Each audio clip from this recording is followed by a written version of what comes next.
My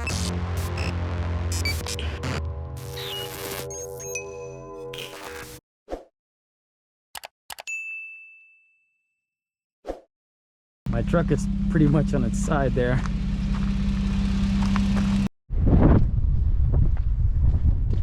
Welcome to the oldest house in the US from 1646. So cool. Good morning from my campsite last night. I'm actually camping in BLM lands, which is Bureau of Land Management, and these are public lands, so people can use it how they feel like. Obviously don't destroy it and things like that. Clean it, keep it clean, because it's for everyone.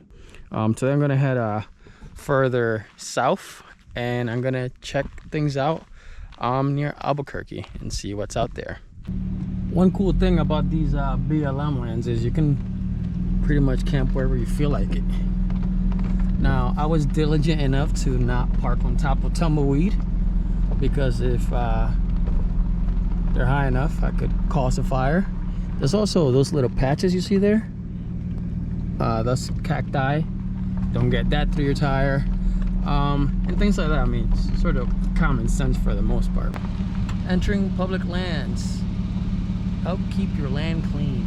Safety zone, no shooting. Respect life and property. Yeah, so cool things to do. Check out BLM land if you're ever near it, because you can do a lot of cool things. Find a lot of cool spots too. Just don't ruin it for everyone else, please.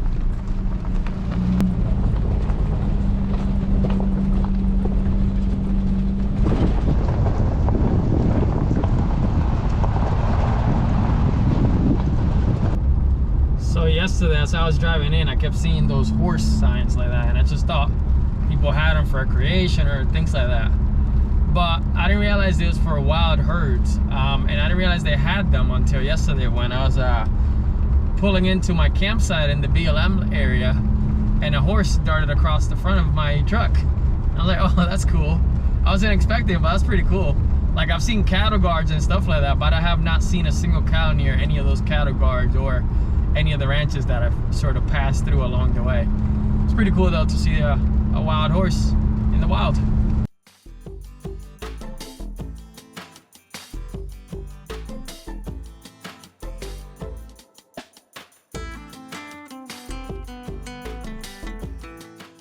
Well, I just arrived at Sandia Peak Aerial Tramway. Gonna check that bad boy out. It was recommended to me by somebody I know. So let's see what this is about. It's 1966. Maiden voyage was in May 1966. That was constructed pretty quick.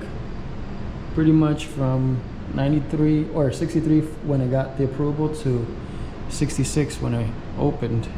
Just got my ticket, have like 10 minutes to kill. I didn't realize this was part of the National Forest, that area there. Got flown over. My name is Rick. I'll be the cabin operator for this flight up. This is my second stint here at the tram. I started 84, finished in 91, so went to high school through college, joined the military, moved away. Sadly, just got dosed. And so I'm back here at the tram, and this is my office. So welcome to my office. Some things have got changed, some things have changed, some things have not. We still start at 6,500 feet above sea level, and we're going to end at 10,378 feet above sea level. We're going to climb 4,000 vertical feet at about 15 miles an hour. It'll take us about 15 minutes to get to the top. There will definitely be a 20-degree difference in temperature. Tram was built in 1964, completed in 1966. The idea was to get people from the city to the top of the mountain as quickly as they could so they could ski in the morning and golf in the afternoon. So the first generation tram cars we used to fly would make this trip in 7 minutes and go 32 miles an hour. Tower 1, 282 feet tall. We built Tower 1 with full cranes and trucks, so we brought them up this road. This looks like a trail. This was a full-size road, so Tower 1. Tower 2, inaccessible by car, as is the upper terminal, so we had to use helicopters. More than 2,000 helicopter trips to build Tower 2. More than 5,000 in total to build Tower 2 and the upper terminal itself. So back in the day, I used to tell people, welcome to the world's longest aerial tramway, and we were at that point. The Swiss built us, and then in the 2000s they built a longer one, and then they built a longer one, and then they built a longer one. And now we're in the top 5, but not the longest. So fun fact, 365 nights a year, somebody always has to sleep on top of the mountain. In the winter, there's 2 of us to sleep up there because we've got to break ice and shovel snow. So when you guys wake up on Thanksgiving morning or on Christmas morning, 2 of us are waking up on top of the mountain. So does the tram own this part where it's in the national forest, or is it like an easement? Rent. Rent it? Okay. Yeah, we have unlimited rent, but yeah, we rent it from the national forest. Okay. 14 regular planes of trash on this mountain. But there is one that was going out. Here we are at the halfway point.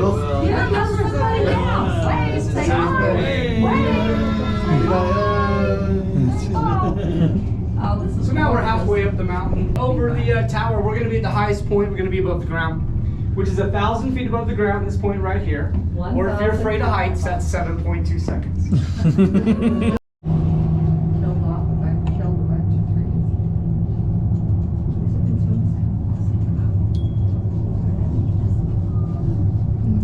Now if you look straight up Domingo Baca Canyon, the canyon we're in right now, and then you get to the rim and you go left and you follow your eyes along the rim to the peak, you're going to see the Kiwanis hut.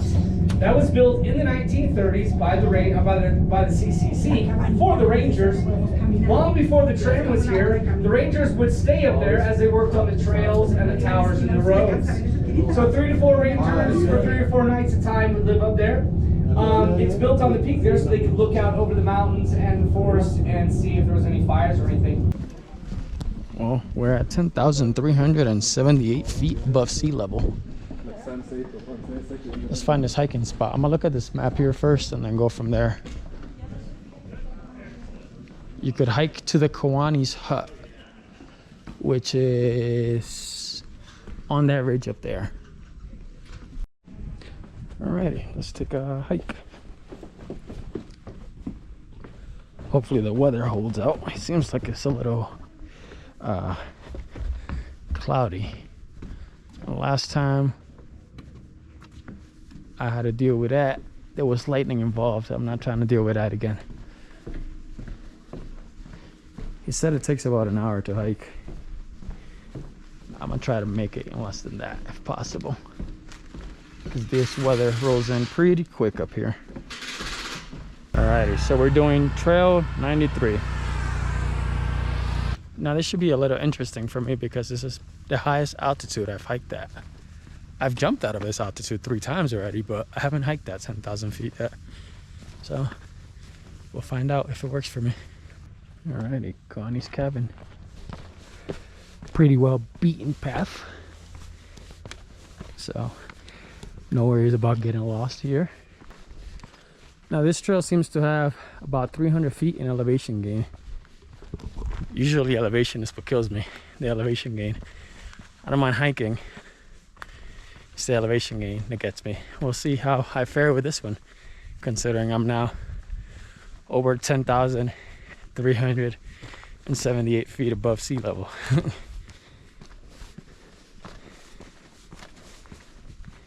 It's one of those where I test my limits, I guess.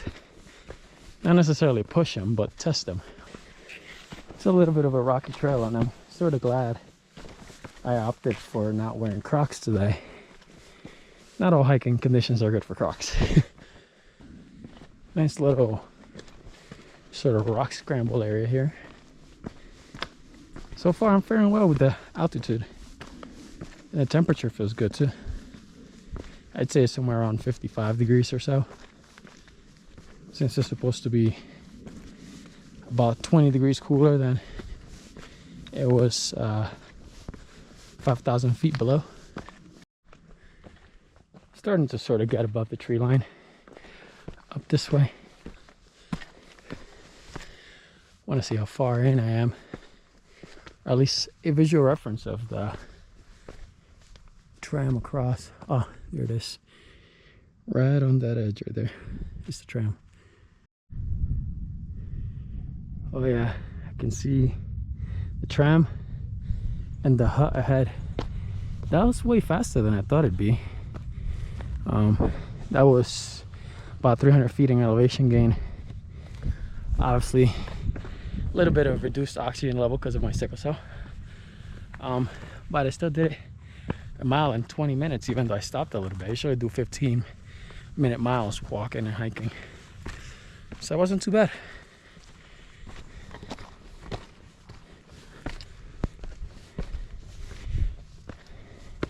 I still rather jump from this height than hike at this height.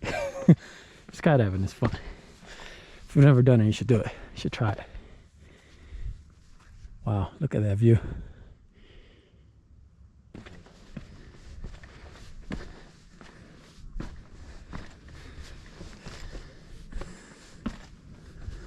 Welcome to the Kiwanis hut. This was a fire lookout. And this is the third iteration of these. The first one was made of wood and burned down. The second one was half wood, half rock. Got blown off the mountain. Third time's the charm, I guess.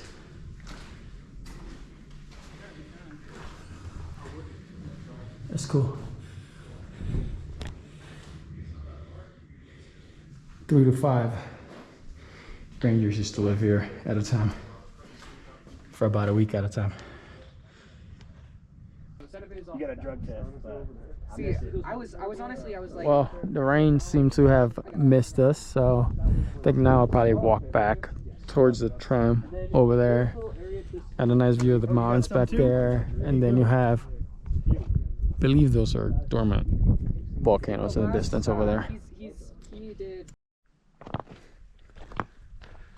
So I hung out at the Kiwanis spot over there, and now I'm heading back after the rain. But these rocks are very, very, very slippery, so now I gotta be careful. Met a lot of cool people. Shout out to you when you see this. It's nice meeting y'all. And yeah, head back now.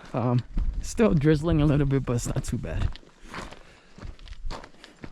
Next time I'll go around and I drive up the side of the mountain. I looked it up and it's about an hour just to do it, so it's an hour less to the day, so we'll do that for another time. You know, you can't just do everything in one shot. Gotta leave some hidden gems or experiences there. Cool little bit of knowledge. You see how some trees, most of their branches are to one right. That's called flagging. That's from the wind stripping them or pushing those branches off of them. Happens in high wind areas. So usually the side that gets hit with the most wind does not have branches or leaves on the tree itself, and usually face that way away from the wind. So it's flagging. One cool thing about this spot is that this all used to be buried in water. This was all an ocean millions of years ago, and so you have fossils embedded into the rocks too. It's pretty cool. Never seen that in any type of rock formation before. Here's a spot with a lot of those fossils just soaring through the rock. So darn cool. And I'm back to the tram. Let's make it up to the station before it leaves. There's not really anything new for me to point out to you on the ride down. Mountain hasn't changed since I came up. But again, if you've got questions, let me know. What does the red handle do? What? What does the red handle behind you do? That stops the tram. Gotcha. Really big stop for. I was going to say that creates paperwork. Yeah, it does actually. We're just up here. While I'm back on the ground, time to find some more cool little things along the way. Met some new people. Met Santa. Dan, thanks for the suggestions of spots to check out. By the way, I didn't just give him that name, Santa. He does play as Santa. Cool gentleman. Thank you, Jerry. It's kind of cool to see the geology of things, because look at this rock here. This rock is completely different than the rock I was hiking up at the top. Way different, like night and day difference. That's the difference 4,000 feet in elevation can do in geology. Don't you just love traffic?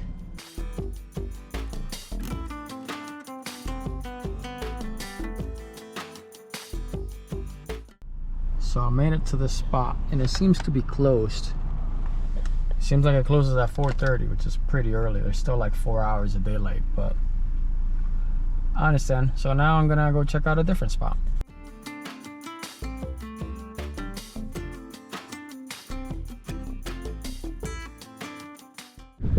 So I'm at my next destination.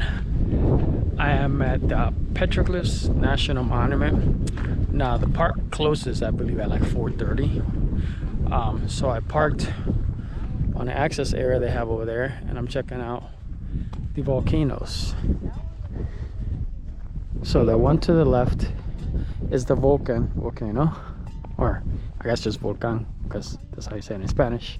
The one in the center is Black Volcano, and the one on the right is Ja Volcano, so JA Volcano. Yeah, so we were actually able to see this from the Sandia Mountains on the other side. So once I get to one of these and have a vantage point, I might be able to show them to you. So volcano, that one down there, Black Volcano, that one right there, Ja Volcano, right there. So in the distance is the Sandia Mountains where we're just at. That peak up there, might be able to see it somewhere around here, is where we're just at. The Kwani's hut, or fire tower. It was a fire lookout. These mountains were created due to a fault line, and that's why we have volcanoes here. The fault line is somewhere that way past that volcano, if I'm not mistaken. So there's 3 volcanoes here, and tiny like fields with volcanic rock as well. Rio Grande Rift. You're standing at the center of the Rio Grande Rift. This geologic area lies between 2 dynamic fault zones, or cracks in the Earth's crust. From here you can see the Sandia Mountains. Those. The eastern edge of the rift, and let's see, of the rift, the western edge is near Rio Puerco. So the eastern edge should be that little part right there that sort of drops. Geologic features within the rift include the Albuquerque volcanoes and the Rio Grande Valley ahead. Geophysical forces are slowly at work changing the terrain. Rock movement along the fault continues to cause the Sandia Mountains to rise and the Rio Grande Valley to widen and sink. There we go. So you have, we're here. Rio Grande is downtown Albuquerque, and it's dropping. Sandia Mountains are going up and away. The other tectonic plate or plate is going that way. So the fault is 30 miles wide at the surface, according to this. So you can see the edge of the rift a bit better from here. Different vantage point. So about right here and right here. I don't know, there's just something cool about volcanoes. Probably the fact that they construct, but they also have the power to destroy. This is actually, well, like my 4th volcano I hiked. That was Poas in Costa Rica. I also did Craters of the Moon in Idaho, and I did Lassen Volcanic as well. Let's look at this overlook from here.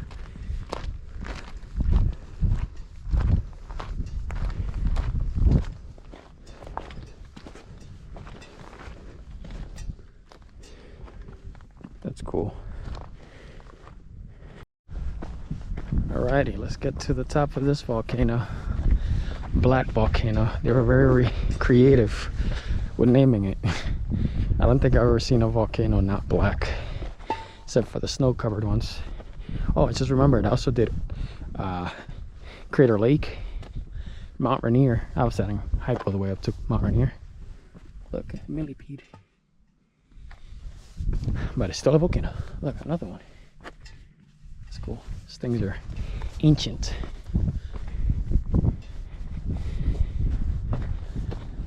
A living fossil, I guess we could call it. So from up here you can actually see the lava fields, though, that waviness. It's the lava field, and beyond that is the fault line. I'm not sure exactly where, but I'm guessing right before the lava fields it looks like a straight line, sort of drops off. Might be that. It's pretty cool though. There's actually two of them, that's just one. Oh, made it right to the end of the trail right before sunset. I'm not gonna wait for the sun to set up here, but it's beautiful just to be able to see it in the daytime, you know.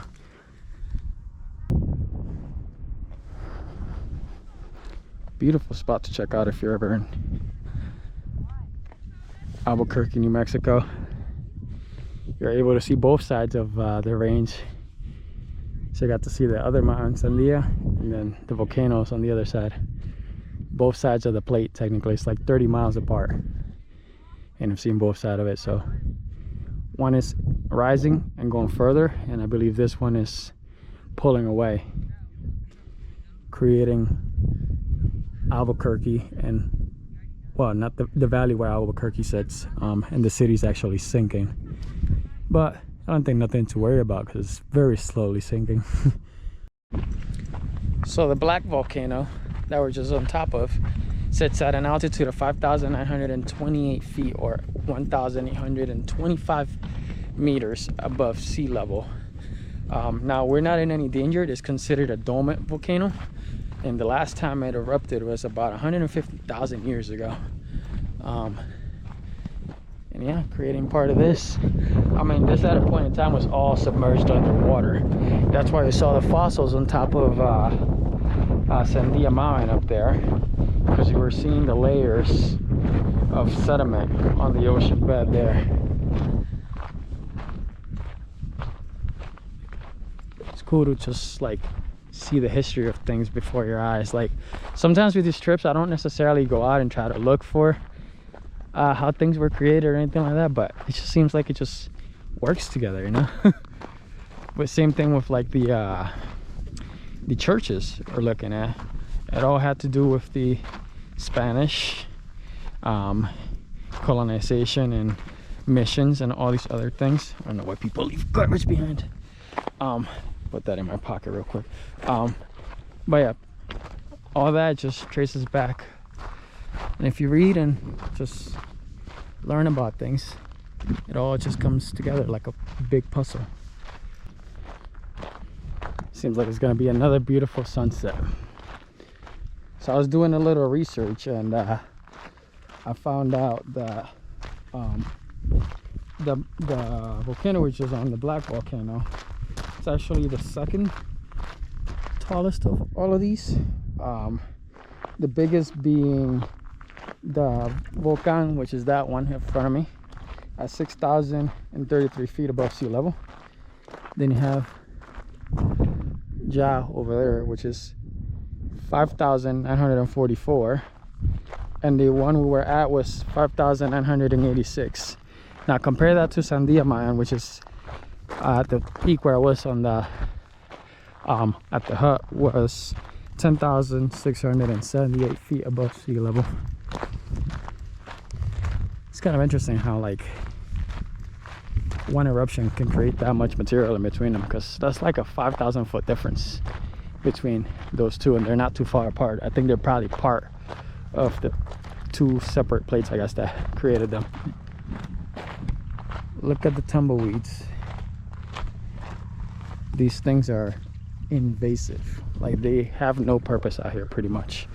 They grow, they don't even anchor down to the ground, and then when they get older they dry out and let the wind take them, and that's how they spread their seeds. But as far as the ecosystem, they don't really help with much. Well, we're back in the parking lot. Didn't get to see any petroglyphs, but we did get to see some of the history, geological history.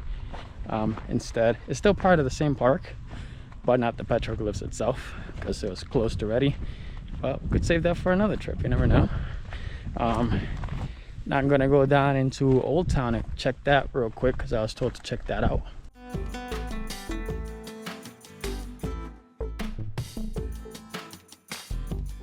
Welcome to Old Town in Albuquerque, New Mexico. Now I was told to check this spot out. I was actually going to check out some restaurants that were recommended to me, but everything seems to close a little early in this area, I guess, or in Albuquerque in general, because the park's closed by 5, and it's currently about 8:30 or so, and everything is pretty much closed. But this city, or this part of this city, was founded in 1706. You definitely see some of the original colonial architecture on here. I came to downtown, like the little plaza, just to check it out, see if there's any information that I can read from over here. Oh, there we go. Here's the plaque. The church looks beautiful over there, by the way. In 1706, New Mexico Governor Francisco Cuervo y Valdez founded the Villa de Albuquerque, now spelled Albuquerque. Here, the Camino Real wound its way through a series of farming and ranching communities to a nearby ford, linking the road to settlements on the west bank of Rio Grande. Albuquerque retains its original plot, with streets radiating from a central plaza. The 1793 San Felipe de Neri Church and Rectory remain from the Spanish colonial period, and most historic buildings around the plaza date from 1870 to 1900. Let's read the other side. Albuquerque was the main commercial center for the Rio Grande Valley until 1880 arrival of the railroad, 1.5 miles east of the plaza. Growth and development centered on the railroad and New Albuquerque, now known as Plaza Vieja or Old Town. The plaza plan of narrow streets and historic buildings are representative of a traditional Spanish city. That's cool. Let's just walk around and see them. So here's the church. I think there's a plaque over there. I wonder if I could go in and read it. Oh, there's one right here.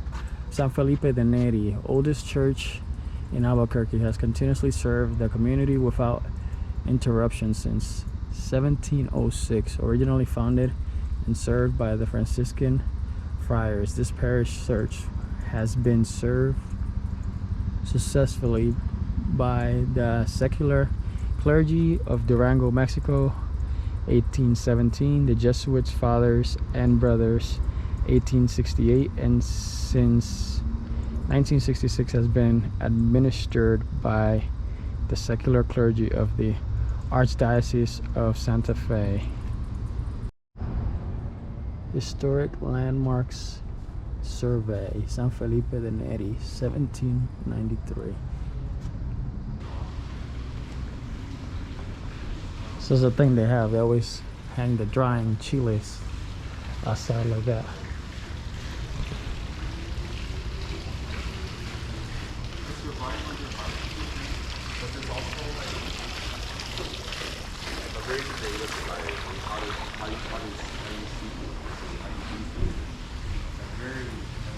The heart of Old Town.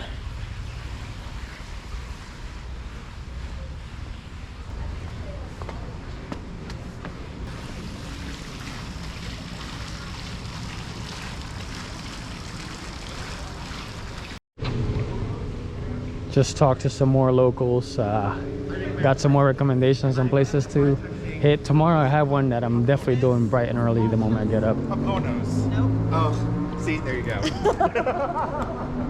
This is cool though. Definitely lives up to the name of Old Town. You can definitely see the architecture and everything else. Like these posts. It's pretty cool.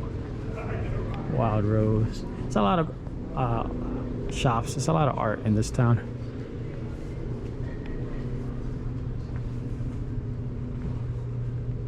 Look at that. Here's a better look at the whole church. Well, that was a quick little tour of Old Town. I got a lot more recommendations again. I'm gonna check some of those out tomorrow. But yeah, if you like that, tag along for the next one, because I will continue having adventures in New Mexico until I head back. But yeah, that was Old Town. Sort of at night because everything closes at like 5 or 6. So there's not much I could do. But definitely a cool area to check out. And there's the Rio Grande. I see why the locals love it.